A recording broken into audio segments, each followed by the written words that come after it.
my childhood. When I was 15, I was told I was going to get my wisdom teeth removed. That turned out not to be the case. My mother scheduled me to have a jaw reduction surgery because she thought I was beginning to look too much like Treat Williams, which I don't understand. She took a lot of pills. Anyway, after the surgery, I had my mouth wired shut for about 6 weeks, so I couldn't really eat anything. While I was recovering, I read an article in 17 magazine about girls who were suffering from various eating disorders. And I realized I actually am not that different from the girls that they were writing about.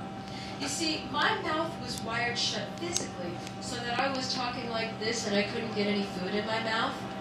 Those girls had their mouths wired shut mentally, so that when somebody tried to force them to eat, they would hold their mouths like this and nobody could get any food in their mouth. So, we actually had a lot of stuff in common.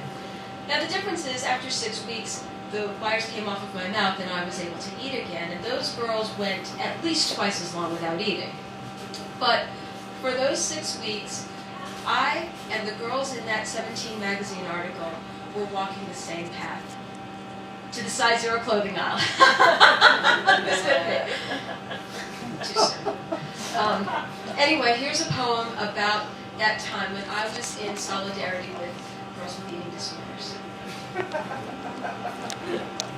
Food is a 4-letter word for you and me, a reminder that we are imperfect beings, whether we have metallic teeth or skin around our waist that we can pinch.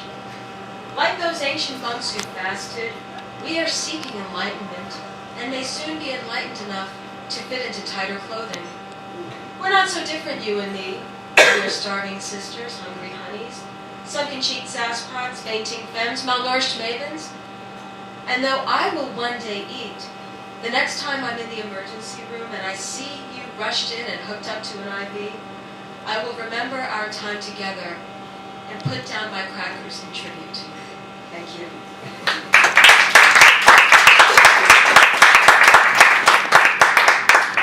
Now here's a poem that's dedicated to somebody who I knew in college, who's always been a figure of inspiration for me.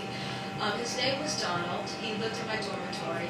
He was born deaf, but he never let his disability stop him from living a very normal, healthy, exciting life in college and beyond. Donald was an inspiration not just to me, but to a lot of the people in the dorm, because again, he laughed and joked and had a great time with all of the kids, and after a while, the fact that he couldn't hear anything was almost a non-issue. Donald and I were especially close, and we were able to communicate, and I felt very privileged to become such a close confidant of his.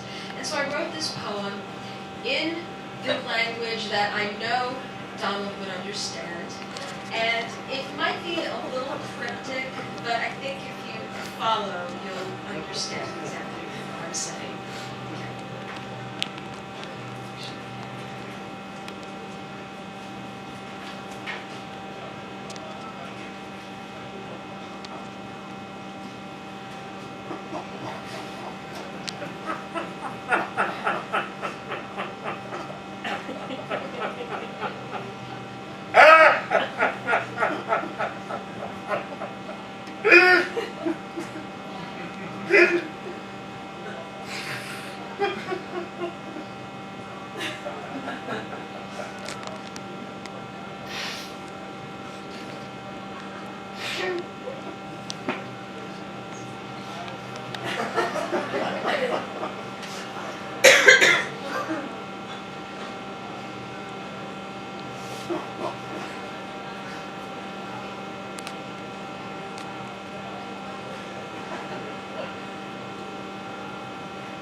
Thank you.